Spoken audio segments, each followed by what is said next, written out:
Today, Yosinians, we are the proud representative of Group 8. Today, we will be interviewing 10 random interviewees in regards to their sources of information and their preferred way of getting them. So, I'm here with my sister.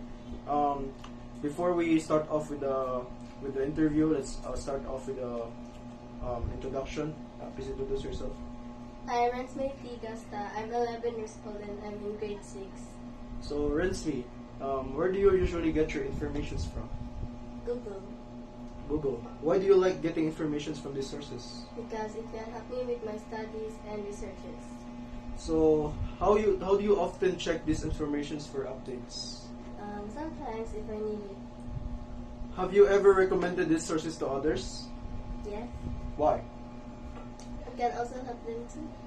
Also, and how does it help them? With news and other information about something that happened. Okay.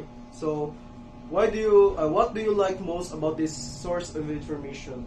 What you said, like online, what do you like most about it? Because it's helpful and useful To students like you.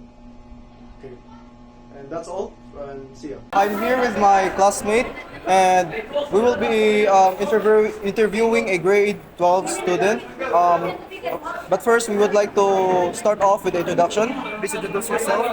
Thank you for having me. My name is Floyd Malcolm Marmon.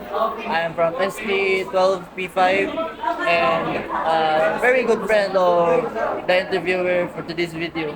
Thank you. So, how old are you? I'm 17 years old, sir. Okay, so as a online user, where do you usually get your information from? Well, it depends since each source of information is quite delegated to different sources. So, for example, if I were to study something like physics and whatnot, then I would go to physics forums. If I were to study philosophy, then I would look at the Internet Encyclopedia of Philosophy. Well, what about something that's news related? Well, I've looked at news journals, news articles from online, but it's not like I would say that I still wouldn't have my analog information be taken, like newspapers once in a while, or books, which are quite a common thing in my life right now. So you're quite flexible with your information, your sources. You sometimes use books and online sources, right? So why do you like getting information from these sources? Like what you said. Well, aside from my trait as someone who is naturally curious, it's because they are convenient nonetheless. I think that's the thing that really concludes my sort of statement on why I love this. I love doing it regardless. So how do you often check these sources for updates? Well, it depends. It depends on the necessity of where I want and when I want the information for me to acquire. Have you ever recommended these sources to others? Well, as far as I can recall, not really. Since I kind of thought to myself that this was just second nature to them. That is all. So what do you like most about getting information from these sources? Like, what do you get from it? What do I get from it and what do I like getting from it? It'd be pretty convenient for me to say, yes, that's the short answer. I love everything about it. You know, every information that I get, since it's a trait of mine to say that I am quite a vicious, curious learner. You could almost say that I am a glutton for information, as well as I can use it for other practical applications like writing, or if I were to learn something with life skills, then I can apply it in my day-to-day life. So thank you so much for having your time. So without further ado, let me introduce you to my proud members of Group 8, which are the interviewers. Here we have Clea. Miss, good afternoon. I'm Cleo Stephanie Oliverio and I have some questions here. What's your name, Miss? I am Miss Josenet S. Ulimba, but my students do call me Miss Susan. Okay. How old are you, Miss? I am 29 years old. So can we ask you some questions, Miss? Yes po. So where do you usually get your information from? For school purposes, I usually get those information from our administration, such as our department heads, our principals, memorandums from our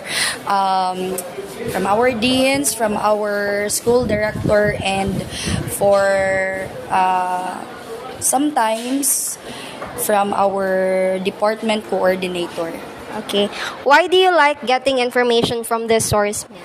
I do love getting these information from those sources since they are reliable, and at the same time I knew them already that they are already professional, and knowing that they are already in that particular level or they had a degree already. So for me, that is reliable enough to have those information from them. How often do you check this source for updates, Miss? Every day.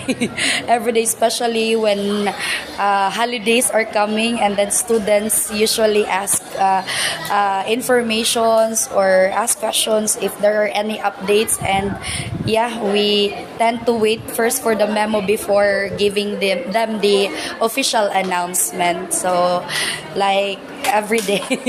Every day. Okay, thank you, Miss. That's all. You're welcome. Hi, Kuya. Good afternoon. I'm Cleo Stephanie Oliverio, and I have some questions here. Can we ask you some questions? Yes, of course. What's your name and how old are you? I am Chad Nicolay Galera, and 19 years old, and I live in Lower Exuma, Cebu City. And that's it. Where do you usually get your information from? I usually get my information from the internet, and specifically ChatGPT and other sources like Wikipedia or other credible resources like Google.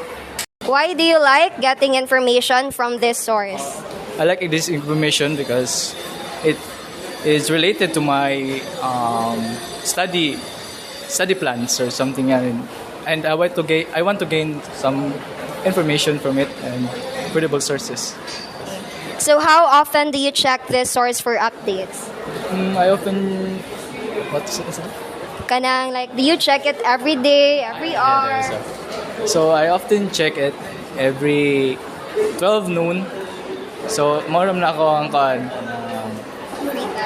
free time, and moram na akong yes, free time na ako. Basta ganun. And next we have Hi, I'm Evelyn. Hi, Miss. How are you? Doing well. May I know your age and name? 18 and I am Kenchik Amerikang Soko. Okay. Where do you usually get your information from po? Online. Why do you like getting information from this source? Mag-vary ang answers. Dagan kang madawat na answer. Okay, thank you. How often do you check this source for updates? Occasionally. Thank you so much, Miss. Hello, Miss. Good day. How are you? I'm fine. That's good to hear, Miss. Before we start our question, Miss, may I know your name and age? My name is Casey Melaves and 18 years old. So here's our first question. Where do you usually get your information from? Internet. Internet. So do you think internet is credible for your information? Yes, kay ang halos mangutanan ng mga estudyante or mga tao kay magamit na mag internet kay mo naman lang para makadali sila kuha og sakka nang makadali sila og kuha og information, pero not all sa internet kay tinuod, na uban kay fake news. How do you differentiate the fake one and the real one, Miss? Kay kung i-differentiate nimo ang tinuod ug ang dili, kay ang tinuod manggod magbase gud siya og na siya mga sakto nga information. Ang dili manggod kay mura na siya duha-duha pa iyang pagkuan.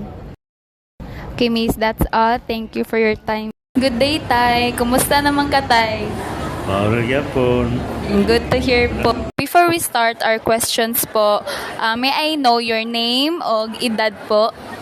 Nilio. Ignalig. Ang age po? 71. 71. Okay, our first question po, where do you usually get your informations from? TV. Sa TV. So mga kanang mga balita. Unsa man nga mga balita tayo, what news like you usually watch? Kuan ka na ang wanted sa radyo. Sa radyo. So, do you think it's credible? Masaligan. Ka magtanaw og news like always? Sa mabuntag man. So, every morning mag-watch jud ka og movie.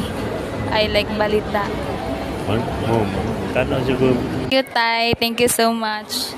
And here we have. Hi, I'm Carmel.